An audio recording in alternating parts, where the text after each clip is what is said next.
Здравствуйте, уважаемые телезрители! В студии Арифа Кабба мы вновь собрали для вас самые важные события и тенденции вокруг Абхазии. Все, что актуально на данный момент, что касается нас прямо или косвенно, или влияет на имидж республики. Итак, начнем.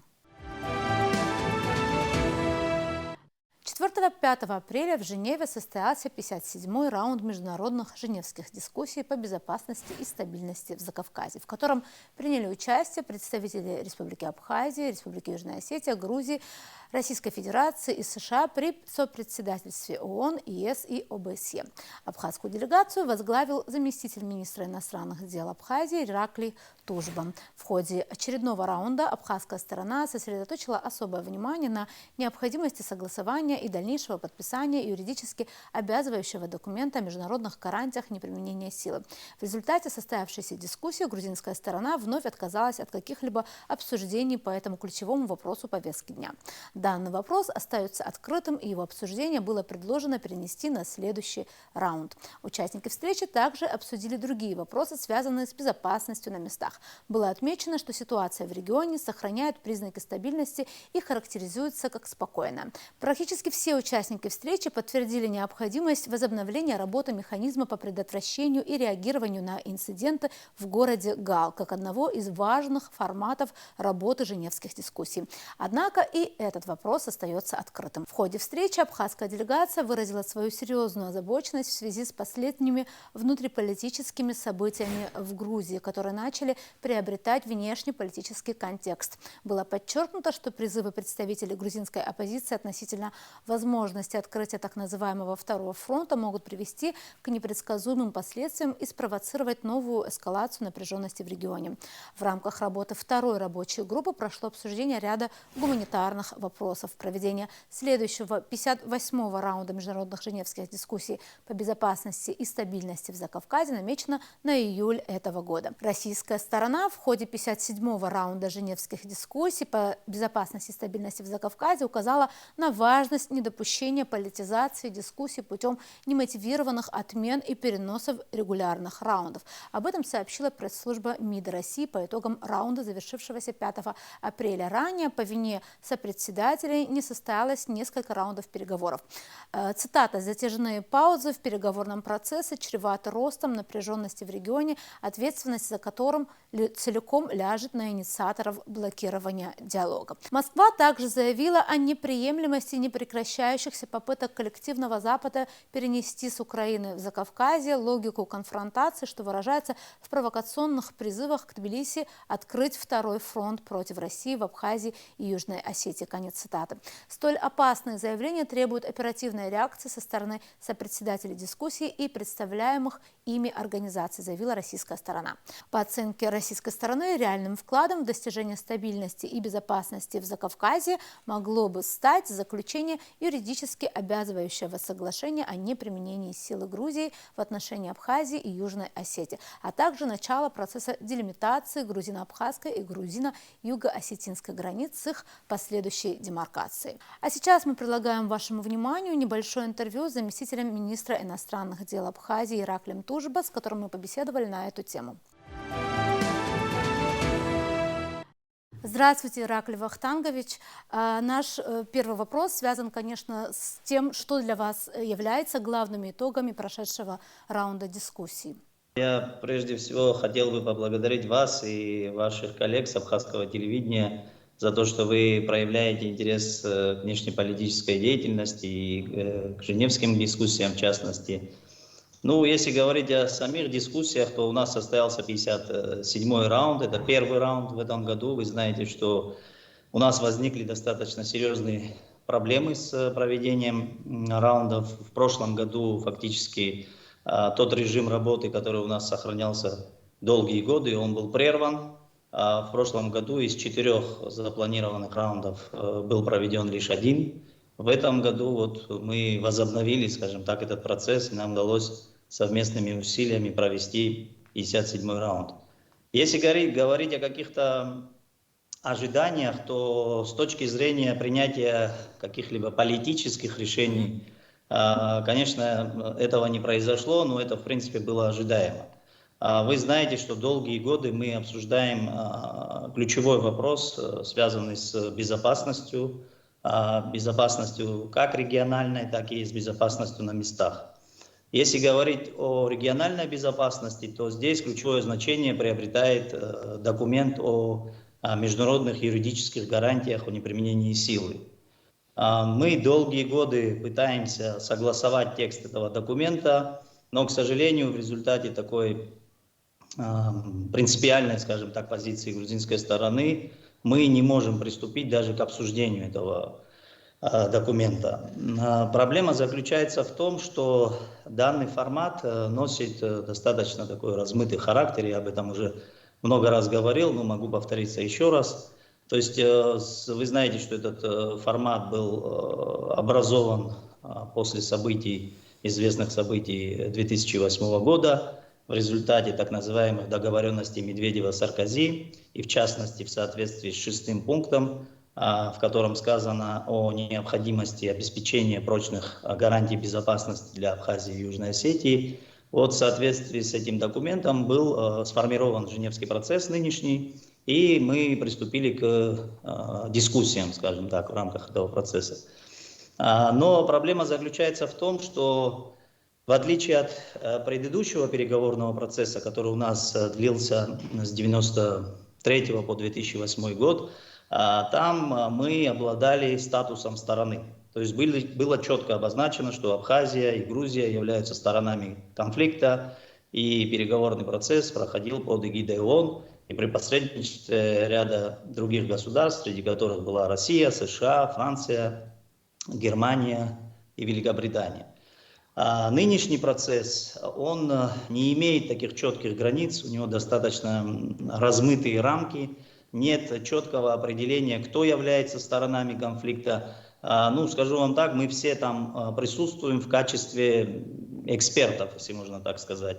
Несмотря на то, что там туда приезжают официальные делегации, да, вот с нашей стороны, с абхазской стороны участвует МИД, с грузинской также представители МИДа возглавляют, в частности, заместитель министра иностранных дел. Российская делегация представлена МИДом.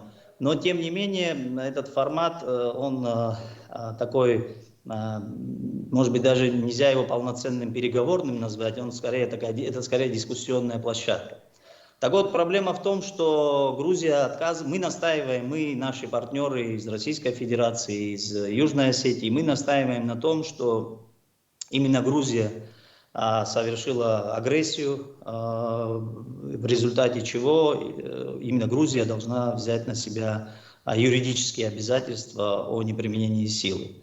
Но грузинские коллеги, скажем так, они пытаются подменить понятия, пытаются переложить ответственность за собственные действия на других участников и пытаются таким образом придать существующим противоречиям российско-грузинский характер. Мы, конечно, мы и наши партнеры с такой постановкой вопроса категорически не согласны. Мы считаем, что договор о международных гарантиях неприменения вооруженной силы должен быть подписан между Грузией с одной стороны и Абхазией и Южной Осетией с другой. Ну вот это, пожалуй, главная суть наших противоречий, которая не позволяет нам долгие годы приступить к обсуждению этого важного, с нашей точки зрения, документа. Но с другой стороны, мы знаем, что женевские дискуссии, они гораздо шире, да, по своему формату, и вы там рассматриваете несколько вопросов, в том числе какие-то гуманитарные вопросы, да. Еще у меня такой вопрос, вот я, естественно, читала всякие вот и ваши интервью, и то, что написал МИД России, и вот опять-таки затрагивалась вот эта тема механизма по предотвращению инцидентов в Гале, да. Вот мне вот особо интересно, это уже много раз поднимается эта тема, что нужно возобновить работу этого механизма, но непонятно, с чем связано сопротивление грузинской стороны. Вот в чем тут суть? Ну да, действительно, у нас существует такой механизм по предотвращению и реагированию на инциденты.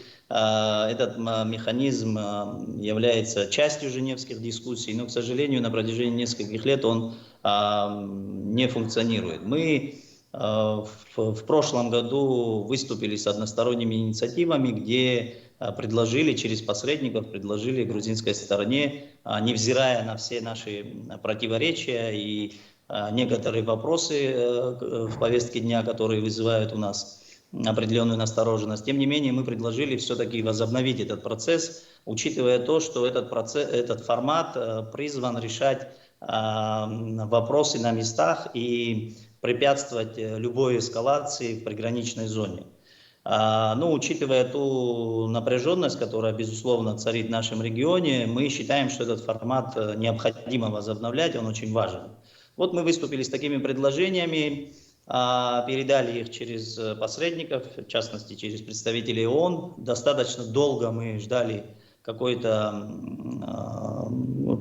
реагирования со стороны наших грузинских оппонентов. Но в итоге вот на прошедшем раунде мне удалось пообщаться с главой грузинской делегации. Хочу вам сказать, что у нас возникли, скажем так, проблемы технического характера. Связаны они с тем, по каким документам, связаны они с процедурой пересечения государственной границы, и в частности, по каким документам грузинская делегация будет пересекать государственную границу. Ну, мы настаиваем на том, что они должны это делать в соответствии с действующими у нас нормами, то есть по заграничным паспортам. Грузинские участники настаивают на том, что они хотели бы пересекать границу по так называемым ID-картам, ну, то есть по внутренним паспортам, чтобы дать тем самым понять, что они не пересекают границу, а находятся внутри Грузии. Для нас это неприемлемый подход. Находясь в поисках путей выхода из этого кризиса, мы предложили другой вариант, который предусматривает проведение формата МПРИ на некой нейтральной территории. Тем более, что, как мы выяснили, в Междуречье, в Галском районе, на реке Ингур есть некие такие островные, что ли, образования, где можно, которые носят нейтральный характер, где можно было бы теоретически провести этот формат. Мы выступили с таким предложением, но, к сожалению, грузинская сторона отвергла и эти наши предложения. То есть они продолжают настаивать на том, что они должны приехать в город Гал и пересекать государственную границу исключительно по их внутренним документам. Вот в этом кроется суть наших сегодняшних противоречий. И еще один вопрос, который, я думаю, многих интересует. Обсуждали ли вы на этой встрече, на дискуссиях то, что сейчас происходит внутри Грузии, да, вот протесты, которые мы недавно наблюдали, и вот возможность каких-то все эти высказывания, да, вот лозунги, которые там произносились, скажем так, с трибун, вот было ли это обсуждение вот этого вот этих проблем? Ну, грузинская сторона пытается избежать обсуждения подобного рода вопросов, но я в своем выступлении обратил особое внимание на все эти процессы. Конечно, мы за ними следим, за внутриполитической ситуацией в Грузии, и она нас продолжает настораживать, скажем так. Ну, буквально вчера, вы знаете, прошел очередной митинг или крупное собрание, не знаю, как его назвать, где также звучали различного рода лозунги, выкрики там, и так далее, где вспоминали и нашу республику, и Южную Осетию. Поэтому это все не может не настораживать. Да, безусловно, эта тема поднималась, мной была поднята эта тема. Мы заявили о том, что мы внимательно, повторюсь, следим за внутриполитическими процессами, и мы обратили внимание на различные громкие заявления видных общественных и политических деятелей Грузии, в основном оппозиционного толка, которые фактически открыто призывают к открытию так называемого второго фронта. То есть они пытаются оказать тем самым некую поддержку Украине, своим союзникам на Украине, и фактически не скрывают своего желания развязать здесь очередной конфликт уже в нашем регионе. Мы исходим из того, что вот эти внутриполитические процессы, которые происходят в Грузии, они потихоньку начинают приобретать такой внешнеполитический контекст и внешнеполитический характер. Естественно, это угрожает нашей национальной безопасности. Мы обратили внимание на все эти процессы, на внимание посредников на эти процессы. Ну, хочу вам сказать, что господин Тойву Клар, который возглавляет делегацию Евросоюза, он от своего лица выступил с заявлением и заверил, что Европейский Союз, по крайней мере, не заинтересован в, скажем так, открытии так называемого второго фронта, не предпринимает никаких и не будет предпринимать никаких шагов для того, чтобы здесь произошла какая-либо эскалация напряженности. Ну, в принципе, аналогичные заявления, можно сказать, сделали и грузинские участники. Но вопрос в том, насколько можно доверять этим заявлениям, он, конечно, остается таким риторическим, можно сказать, потому что практика показывает, в наших взаимоотношениях мы достаточно часто сталкивались с тем, что грузинские высокопоставленные политики брали на себя определенные устные обязательства, делали громкие заявления относительно неприменения силы, но затем ситуация развивалась несколько иначе. Я еще хотел бы отметить важный вопрос, который мы регулярно поднимаем, и на прошлом раунде об этом говорили. Вы знаете, что работа у нас идет в двух группах. Первая занимается вопросами безопасности, вторая – гуманитарными вопросами. Вот с точки зрения гуманитарных проблем для нас высокую актуальность сохраняет проблема, связанная со свободой передвижения для наших граждан. Да. Я имел возможность провести двухсторонние встречи и с сопредседателями, и с главой американской делегации, и перед ними в очередной раз обозначил эту проблему. Вы знаете, что в Абхазии есть определенная категория людей, которые обладают исключительно абхазским гражданством и не имеют второго гражданства, российского. Это в основном люди молодого возраста, студенческого возраста, которые фактически полностью лишены какой-либо возможности передвигаться по миру, получать образование, путешествовать, получать, если необходимо, медицинскую помощь и так далее, и так далее. Вот мы считаем, что это очень серьезная гуманитарная проблема, которую необходимо как можно скорее решать. И именно поэтому мы призвали и продолжаем призывать наших западных партнеров, если их можно так назвать, к тому, чтобы они приняли какие-то решения для преодоления этой проблемы. Нам все обещают как-то разобраться в этом вопросе, но, честно говоря, я пока не вижу каких-то серьезных намерений, серьезного желания решать эти вопросы. Хочу заметить, что мы неспроста об этом говорим. В международной практике, в международных отношениях такие прецеденты уже существуют, когда государства, не являющиеся членами ООН и не имеющие, скажем, признания от каких-то других стран, тем не менее они обладают возможностью передвигаться по своим паспортам. В частности, есть пример Косово, это достаточно яркий и близкий нам пример. Вы знаете, что многие страны Евросоюза, практически все страны Евросоюза признали независимость Косово, но есть такие страны, например, как Испания, Греция и ряд других стран Европейского Союза, которые не признают независимости Косово по своим внутренним причинам. Тем не менее, правительства этих стран официально объявили о том, что для решения гуманитарных вопросов, связанных со свободой передвижения, они будут признавать паспорта Косово в качестве документа для передвижения и проставляют визы своих стран в эти паспорта. Вот примерно такую же практику мы просим применить в отношении абхазских национальных паспортов.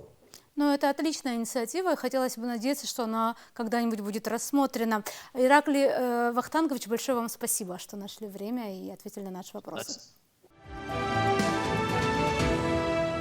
К другим темам. Чрезвычайный и полномочный посол Республики Абхазия в Российской Федерации Алхаз Квициня вручил верительные грамоты президенту Российской Федерации Владимиру Путину. Церемония вручения верительных грамот традиционно прошла в Александровском зале Большого Кремлевского дворца. Выступая с речью на церемонии вручения верительных грамот, Владимир Путин отметил стратегическое партнерство с Абхазией.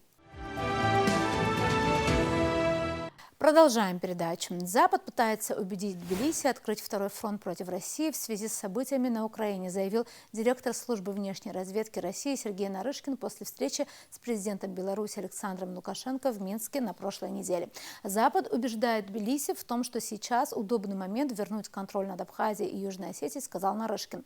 Цитата: «Мы видим настойчивые попытки Вашингтона, Брюсселя, Лондона убедить грузинское руководство в необходимости открытия так называемого второго фронта. Они видят, что ситуация на поле боя складывается не в пользу Украины и принуждают Грузию вступить в конфликт с Российской Федерацией», отметил Сергей Нарышкин. Правящая партия «Грузинская мечта» практически с начала СВО России на Украине говорит, что представители Киева, США и Евросоюза вынуждают Тбилиси открыть второй полигон против России. Однако «Мечта» заверяет, что не будет идти против интересов своего народа и развязывать войну. При этом позицию Запада об Грузии поддерживает президент страны Саломе Зурабишвили. На этом сегодня все. Мы будем продолжать держать руку на пульсе событий. До новых встреч в эфире.